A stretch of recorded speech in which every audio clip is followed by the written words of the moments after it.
राजा ने अत्यंत श्रद्धा और भक्ति भाव से उसे ग्रहण किया और प्रसन्नता पूर्वक अपने महल की ओर लौट गए।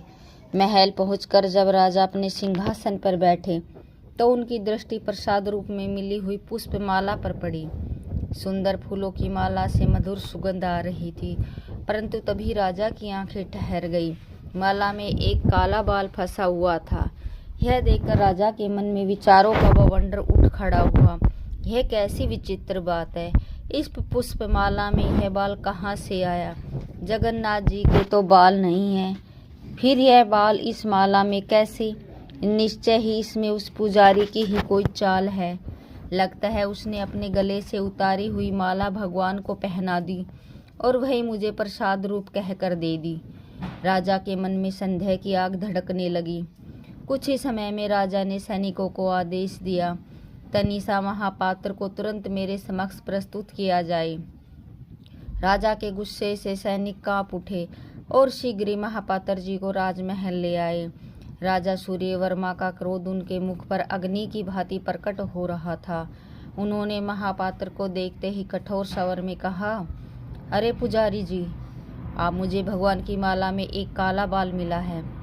यह बताइए, क्या आपने यह माला स्वयं के गले से उतारकर भगवान को पहना दी और फिर उसे मुझे प्रसाद के रूप में दे दिया?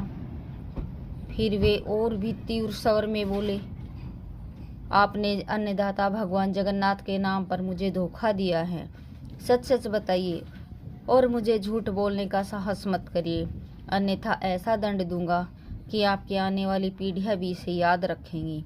महापात्र ने हाथ जोड़कर विनम्र स्वर में कहा, हे राजन, भगवान जगन्नाथ के कुछ समय से अपने केश बढ़ाना आरंभ कर किया। यदि तुम्हारा कथन सत्य है तो मुझे उनके केशों के दर्शन करवाना।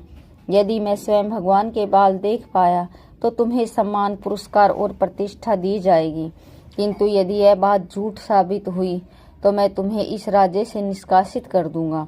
और तुम जानते हो मैं दंड देने में कितना कठोर हूँ। बाहर ग्रीष्म की तपिश थी, पर राजा के भीतर का मानसिक ताप और अधिक तीव्र था। उन्होंने तुरंत अपने विश्वसनीय मंत्री को बुलाया और उसे आदेश दिया कि वह गुप्त रूप से महापात्र के विषय में जानकारी इकट्ठा करे। मंत्री ने पंडित जी के जीवन, उनकी दिनचर्या, मंदिर में उनकी सेवा और समाज में उनके सम्मान के बारे में पता लगाया। कई दिनों तक छानबीन करने के बाद भी मंत्री को पंडित जी की निष्ठा और भक्ति के अतिरिक्त कुछ भी संदेशपद नहीं मिला। हर कोई उनकी पवित्रता और समर्पण की प्रशंसा करता था।